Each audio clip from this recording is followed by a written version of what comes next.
So you know it's a good day when you pick up a new project and it comes with a box of parts and a manual. So there she is. Blue meet red. Your new bastard little brother. Basically the Quadrunner 250. The Quadrunner with four-wheel drive with the 3 handles, which is what I wanted. 5-speed transmission, 3 range, high, low, super low. The front differential is lockable once you get it into super low. The one problem I'm seeing here is my selector is stuck for my ranges, which isn't awesome because I'm pretty sure that means it's stuck inside the transmission. So that's the first problem. Second problem is, I believe the starter is still engaged, which means when they put the stator back together, they either put it in wrong and somehow got the starter screwed up and the one-way clutch backwards, because when you pull on the cord back here, it doesn't sound too happy. Pay attention. It came with this Champion winch, which is, I think this is the really old Harbor Freight winch before they went to Badlands. I think it was Champion. So, I mean, I could throw the leads on there and see if that turns in and out, and that's cool. It looks like they tried to strap it to itself and it ended up eating itself, because that's what happens when you don't know what you're doing. He said there was no spark. So he said when he had it on the trailer, when he trailered it home, there was no spark. When he got it home, it had spark, which means that there's probably something loose, something like, I don't know, the ignition coil, something miswired, a loose wire, a ground out problem, something like that. It could be the ignition controller itself, could be something silly. Everything's all up in the air as far as the condition of this, but this is our starting point. And like I said to, my father went with me when we went to go pick this up, and he basically said, "You're an idiot." And I said, "Yeah, but parts are cheap." Because right now I have, well, not zero, I have actually $60 into this. So the gentleman that I got this from decided that it was okay to take the Yamaha Moto 4 on trade, and plus $60. And the only reason I gave him the plus $60 was because the winch looked like it was in good shape, and I'm a sucker for this, and I thought even if this doesn't work out and the motor is unsavable, I still have a parts bike for mine, for 90% of anything else that could go wrong. I think I did okay. All right, so we have it stripped to pretty much bare bones, and we found out a few things. One thing is it definitely ran recently, or at least created spark and caught a fire. So underneath this cap here, now I know why there's a air filter not in the airbox. There was a fire in there. Pretty good size one. Enough to screw up where the air filter actually mounts in. So the starter is permanently engaged, and I can't shift it out of high gear. Yeah, I've got to pull the engine apart. So as I was preparing for battle, I figured it out. There is a very little line right there. See that little line? That line used to be pointing straight up with this rod in the same position. But you see how there's a little indent right there? That line needs to be aiming at that indent. Otherwise, you basically bottom out the throw of the cable. So, what does that mean? That means I have high gear and low gear, and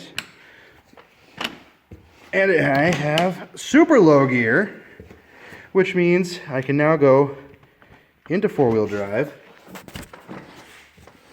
and into four-wheel drive locked front end. So if I hold that tire with my knee, I can't spin.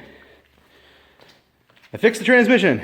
So, welcome back to my bad habit of filming after the fact of doing the work. Everything's open here. What I've come to the conclusion on is that this thing is in really rough shape. And whoever decided to go in here the last time went a little heavy on the blue RTV. So I cleaned up everything in the engine as far as blue RTV. There was blue RTV on all the gears. It was all over the place. All right, so the mailman showed up today and brought me some good stuff. He actually brought me some tools. He brought me this puller, so I was able to get the flywheel off. Underneath that flywheel is our one-way gear. And what I discovered was that the one-way gear will not spin in either direction. It is completely jammed. Bought a brand new one-way bearing, and that comes with new hardware, so I'm not super worried about ruining the hardware that I have.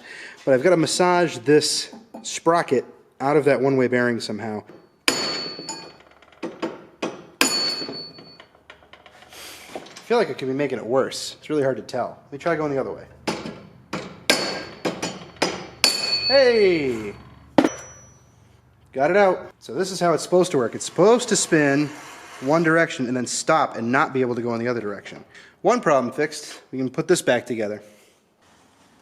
Alright, so I decided while we were down here that we're going to actually replace the timing chain too, because I don't want to have to take all this off again, come to find out that the timing chain is bad. So right now I've got all the heads, all the bolts in the valve cover loose. I've got the flywheel is loose. I just have to pull it off. I actually took the flywheel off already to get that one-way gear out from behind it. And I made a little mark right here, which is the top dead center mark for here. And all of my valves are currently loose, which means that it's on the compression stroke. You can get top dead center twice on a 4-stroke. You get top dead center one time on your exhaust stroke and then again on your compression stroke. And on your exhaust stroke, you pretty well know that you're on your exhaust stroke, because if you look at your valves and you touch them, they're going to be very tight. There's not going to be any play in them.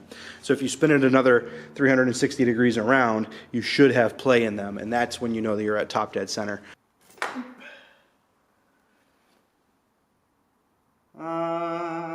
Has somebody been in here? Yeah, I think somebody has been in here.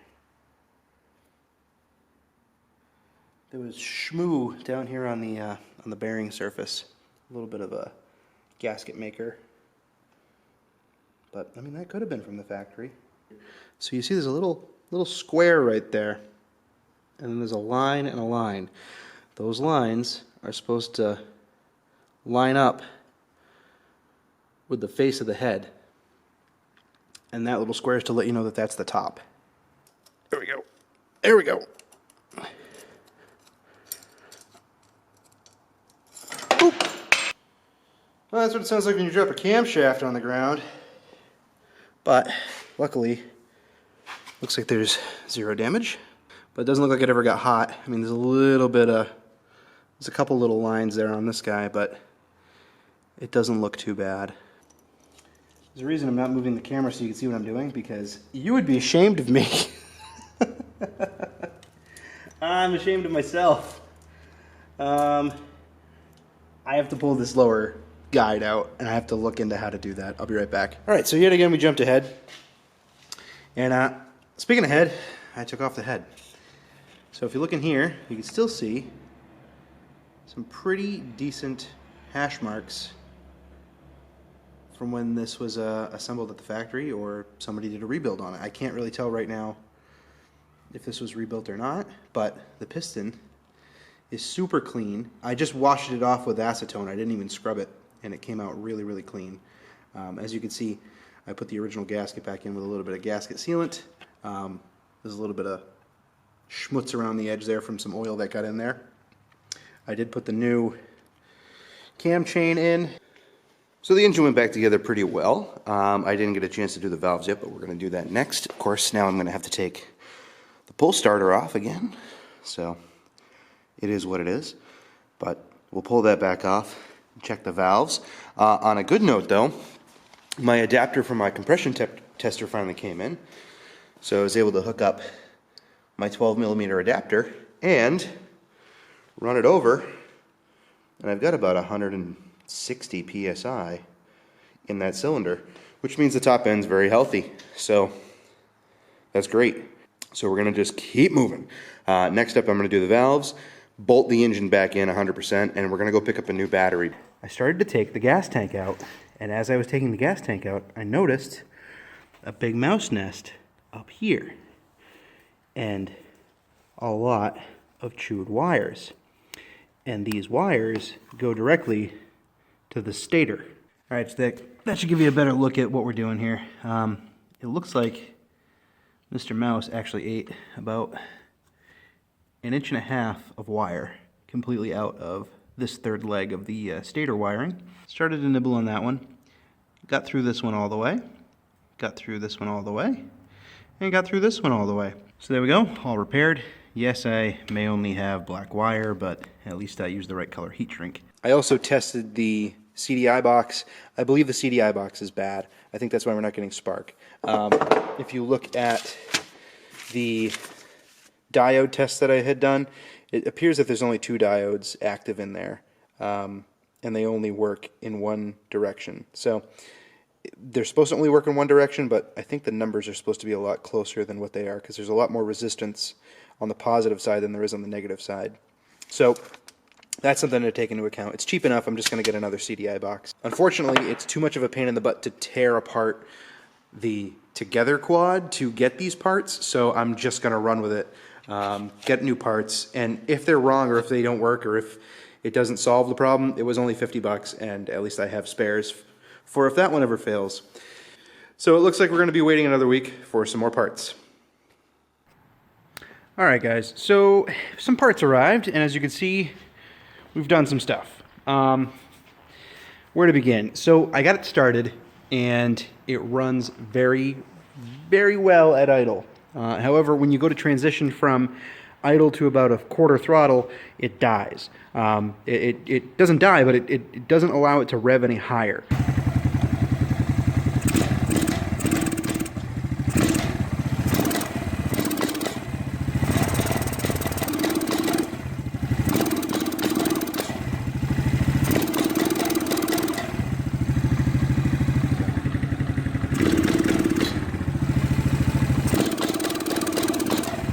Using the stock carburetor, I was able to adjust it to basically get to that point of stutter, hold it down real hard, and then it would rev up past it.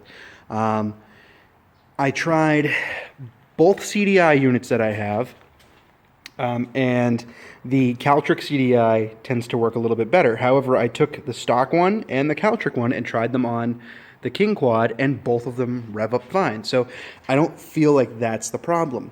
The next problem I had was I thought it was the carburetor, so I bought one of these really cheap, like $60 Mikuni knockoffs from, I think I got it from Amazon. They have them on Amazon, eBay, and they're pretty close to Mikuni, but they are just enough not Mikuni to not be like plagiarism, I guess. However, they this one's got, like, the ports are all wrong. The vacuum ports are different. There's 2 bowl vents instead of 1 bowl vent, and 1 vacuum port instead of 2 vacuum ports. So I put this carburetor on, and it did the same exact thing, where it fluttered and stopped revving at a quarter throttle. And then when it died, because it actually cut off, it cut off so hard that the brand new Caltric one-way bearing that I put in broke. The bearing actually spun backwards, and all the teeth blew out, and the starter would not engage at all. It would just free spin. So I spent the past couple of weeks taking all this apart, putting it back together again. Luckily, I had a spare Suzuki bearing that I put back in there. So now the starter engages, everything's fine that way. I also got a new air intake, thinking that maybe the intake had been crusty and there was an air leak in there, but I sprayed carburetor cleaner everywhere around here. There's no leaks whatsoever on either this carburetor or the original carburetor. So where does that leave me? Well, I believe the problem lies in the valves. The valve tolerance is correct. However, when I took the cam out, the cam was about 1 millimeter too shy of the lowest the lowest spec in the manual. So I believe the camshaft is shot. Also with these, I've read and done a bunch of research on the Suzuki ATV forums, and apparently at about 2,500 miles, the intake valve tends to oblong and eat itself. So I did take it off and I looked at it and I didn't see any problems with it, but who knows? So what I did was it was cheap enough. It was like 20 bucks. So I bought 2 new valves. I bought 2 brand new valves, intake and exhaust, and a brand new hot cam stage 1 camshaft. So this is heads and tails more duration than the stock one. This is almost a little bit more duration than the King Quad. Normally the King Quad cam is an upgrade, but this is even higher than that. So we should see some low to mid-range torque gains with that camshaft. I've got my valve lapping compound, my tools, all my gaskets that I need, and some assembly lube when I go to put all this together. And I'm reading up on how to do it correctly. So I believe that's the problem. If this doesn't solve it, and it doesn't matter to me either way, I know the camshaft is out of spec and I would rather replace the camshaft and basically rebuild the head regardless. I don't feel like this is pissing money away in this instance. I feel like this is probably good maintenance to do, especially with, you know, I think it's got 6,000 kilometers on it, something, 5,000 kilometers. Yeah, so like 6,000 kilometers, which is like 3,500 miles, thereabouts. So, yeah, I feel like it's worth it to do that anyway. So I'm going to tear into this, replace that, put a new plug in it, and see if I can get it all back together and see if it runs. If it doesn't, if I'm still having the same problem, basically, the next thing that I'm going to do is it's a fuel delivery system problem at that point. So I'm going to bypass the fuel pump, which is over here. And for all intents and purposes, the fuel pump works. I mean, I could take my vacuum line and blow on the vacuum line, and I get plenty of gas coming out. So I know the fuel pump is working. It may be gummed up on the inside. I took it all apart and I cleaned it, but I don't know if the diaphragms are still good. There could be a microscopic hole in a diaphragm causing an issue, or one of the check valves could be bad. I didn't really see anything when I took it apart, but who knows? So I'm going to bypass this fuel system. I'm probably going to take the gas tank that's on that and mount it up here on the handlebars somewhere and just run a line down to the carburetor. For now, I'll do it back here just to, you know, test it out. But if it runs better on the gravity feed tank, then I know my problem is the gravity feed tank. I will not, I'll know my problem is the fuel pump. So I'm not going to bother with it, because this gas tank is going to live over the engine anyway. I'm going to get rid of all the pump stuff and block off all the vacuum ports. So the only thing I'll have is the vacuum petcock just to turn on and off the fuel to a single vacuum port on the carburetor, whichever carburetor I end up using. Probably going to use the stock carburetor, considering this little $50 piece of junk didn't change anything. So there's that. Anything else? Oh, I did start like refurbing the chassis. So I did, you know, throw a coat of paint over everything, you know, to make it look like a Survivor more than a resto mod or a refurbish. The stock exhaust, that was the other thing. I wanted to make sure the exhaust wasn't completely plugged up, so I took the exhaust from the Quadrunner off and put my old King Quad exhaust on, and this one has the spark arrestor cut off because I was going to put a custom exhaust on this back when I did my Quadrunner video. And I think what I'm going to end up doing is welding in a plate with a little like down tube just to have like a nice little stubby exhaust here. But yeah, I've painted the engine. I did kind of spray bomb it so it doesn't look that great, but it's really not a focal point of what I'm doing anyway. The wheels and tires, I was able to unmount and remount the tires. This front tire had a terrible leak in it, so I had to, and the rim is very rusty on the inside, so I did have to seal it. I had to weld shut the original place where the valve stem was, and I ended up putting the valve stem on this side, as you can see it there. And I had to do the same thing with this one because it wouldn't clear the drum itself. So I had to weld shut the original valve stem and drill a new hole for a new valve stem on the other side. So now this thing is about 5 feet wide, which is pretty good. That's pretty decent width for like go-kart. Little narrow for a buggy, especially for a 2-seat buggy. So still debating on that, but I will catch back up with you when I take this apart, and if anything looks, you know, really interesting, or I find a problem in there, I will pick it up from there.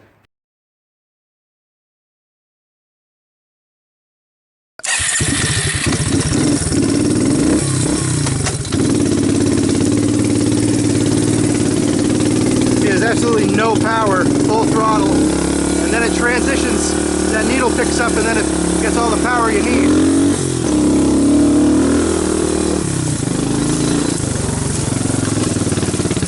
I've only been in two-wheel drive this whole time. Two-wheel drive low, not high. So let's go two-wheel drive super low.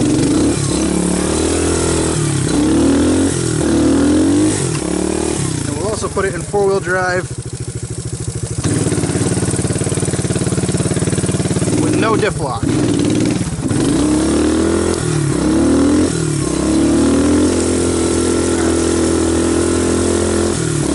can definitely feel the front wheels grabbing.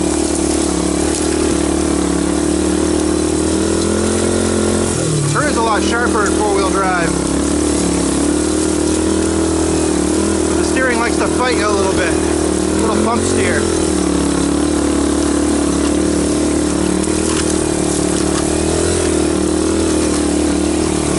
Oh, that looks like fun.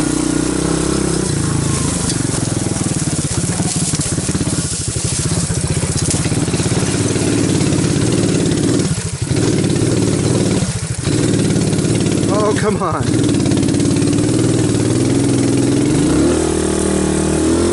Yeah, there's no guts down low.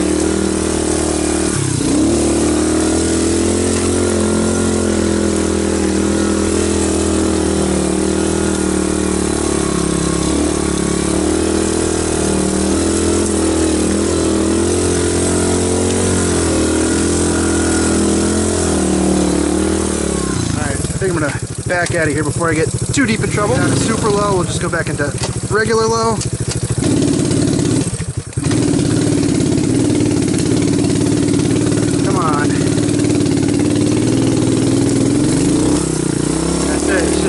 Just that, it's got to be the pilot jet.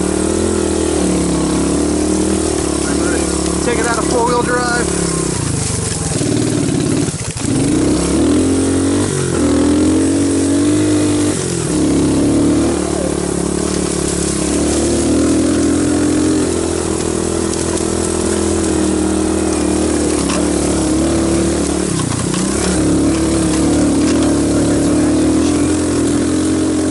Guys, so as you can see, she runs.